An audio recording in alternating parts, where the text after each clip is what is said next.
couldn't help myself if I wanted to. "Yes, please.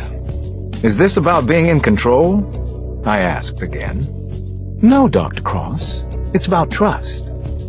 Do you trust me?" "Should I?" "Don't answer a question with a question." "Yeah, I do. I trust you." "Is that a wise thing to do?" "Very wise. It's the only way we can be together." I laughed. "Well, I want us to be together. Right now, actually." "You do you?" "I see you're into torture." "Mm-hmm."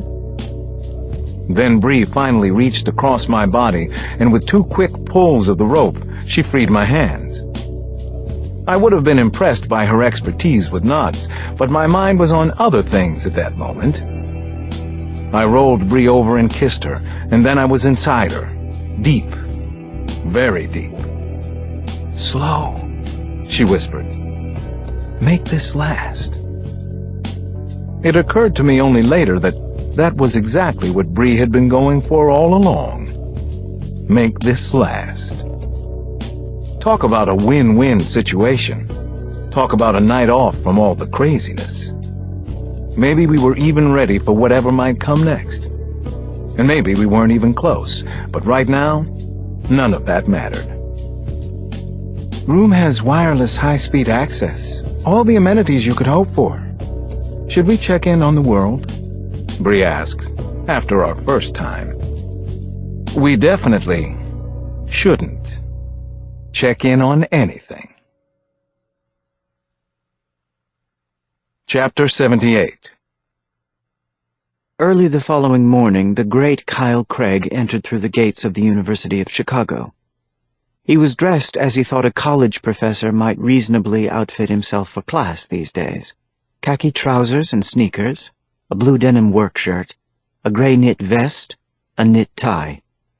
Craig found the get-up satisfying in a comical sort of way. The very idea of his teaching the nation's youth. My God, at least he was amusing himself, if no one else. He had already studied the school's website, so he went directly to the large library, the Regenstein.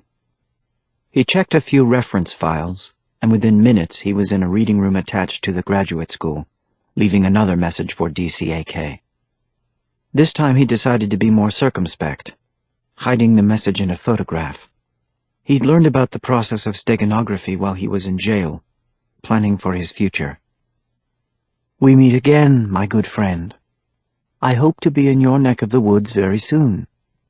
It will be a pleasant walk down memory lane for me, plus the unique chance to experience your work from a little closer vantage point. You are making history after all. We both are. Everything is working so beautifully. If you would like to meet in person, I will be at X marks the spot, midnight, the second Saturday from now. If you aren't there, I will understand completely. You are a busy bee, after all. Such a gifted artist, too. I stand in awe of your work and look forward to your next play." Kyle Craig stopped typing, reread what he'd written, and then pressed send. He whispered to himself, "If he can't figure out X marks the spot, then he doesn't deserve to meet me face to face." Chapter 79. Kyle changed cabs 3 times on his way back to his hotel, which was just off Michigan Avenue. He was excited about so many things now, even being free in Chicago, which had always been a favorite city of his, so much cleaner and more upbeat than New York or Los Angeles or even Washington. Freedom was a hell of a concept, he thought, as he rode along in the third and final cab on busy Michigan Avenue.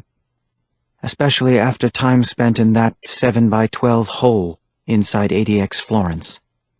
Life at the prison was cruel and unusual punishment, like being suffocated to death, very slowly and painfully over several years. ADX Florence literally crushed its prisoners to death, as if the jail were a living thing.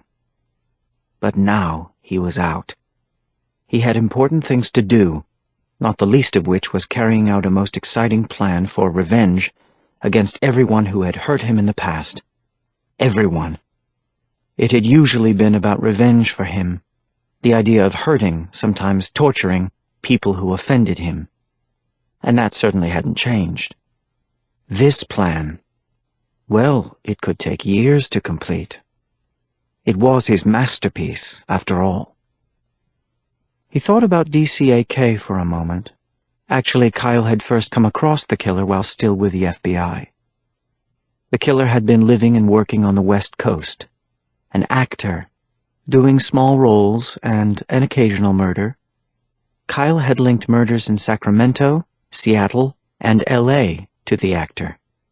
He'd made contact twice by email. But then Kyle had been caught himself, something he had never expected. Ironically, it was while he was in jail that he discovered he had so many fans and imitators. It made sense, actually. Once he was in jail, they knew where to contact the mastermind, and a few clever ones figured out how to do it. But enough ancient history for the moment. That was such a bore. Just look at the zombies out there on the Midway, he thought, as he cruised along in the speeding cab. He wished he could kill a few of them, too, but alas, he was on a schedule, though one of his own making. No one paid the least bit of attention to him back at the hotel. Imagine that. No respect, no disrespect, which was a good thing, wasn't it? He had cut his hair down to the scalp and usually wore one of the half-dozen prosthetic masks he kept in his suitcase. He got to the room thinking about DCAK and what he was planning for him, slid in the key card, and heard someone inside. What was this? A visitor? He'd left the Do Not Disturb sign on the door. He took out his gun, a small Beretta that was easy to conceal under his loose-fitting clothes. Yes, somebody was definitely in there. Interesting development. Who was it? Alex Cross? No, that wasn't even a remote possibility. DCAK? Here in Chicago? He doubted it. Chicago police. That would be more likely. He turned the corner and saw a housekeeper, a young black woman, listening to her iPod, oblivious to the world, and who could blame her? Not bad looking, actually. Chesty, long skinny legs working barefoot on the rug. Smooth skin, hair in a tight ponytail. Lord, he had missed this. Longed for it every day in jail, several times a day. "I'm sorry," the girl drawled when she saw him standing there, the gun tucked behind his back now. No need to frighten the poor thing half to death. "Oh, it's not a problem. Just finish up what you're doing," he said, slipping the gun back into the holster under his vest.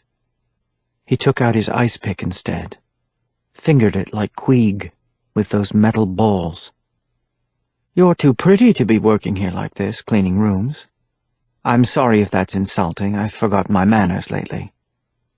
The girl stammered without looking at him. "I'll come back," she said. "No," Kyle said. "Actually, you won't. There is no afterlife." Then, "In my honor," he whispered as he struck the maid's chest, once, twice, for symmetry. For art's sake, for the joy of it. And he thought, she reminds me of one of Alex Cross's girlfriends. And he stabbed her again. He even left another little clue before he abandoned the room. A bobblehead figure of the great outlaw Jesse James. Jesse James? Would anybody get that one? Anybody in their right mind? Chapter 80. Nana swears that good, positive things happen in twos and threes, though I can't remember that actually happening to me. Lately, even one positive thing in a row was hard to come by. In the morning, I spoke with Tess Olson's editor at a New York publishing house, then to the author's personal assistant in Maryland, and I was able to get a copy of the proposal for the book that Olson had planned to write about Kyle Craig. A few lines from the 30-page outline and pitch were particularly interesting to me. Olson had written, It is important that I gain Kyle Craig's trust and confidence that I will write a flattering book detailing his cunning and his brilliance. Based on our meetings at ADX Florence, I am fairly certain I can do this. Kyle Craig likes me. I can tell that already. I know the criminal mind as well as anyone out there, don't I? In my opinion, Kyle Craig believes that he will get out of ADX Florence someday. He's making plans for the future. He even went so far as to tell me that he's innocent. Is that possible? Clearly, Kyle had fooled someone else. And then what? Had he arranged her murder? Or had the killer, or killers, in Washington murdered Tess Olson as some kind of homage to Craig? Was that a possibility? Either way, there had to be a connection, and it was one of the few real leads we had toward the capture of DCAK. Or Kyle Craig, for that matter. The second positive thing happened while I was going over everything about the case again. Suddenly I figured out a piece of the puzzle, and it tied into my earlier findings about Tess Olson. The Hallmark card. I finally got it. It hit me that Hallmark's headquarters were in Kansas City. KC. KC. Kyle Craig. A couple of other clues quickly became clear. A figurine of the Scout had been left at the apartment of a murdered woman in Iowa City.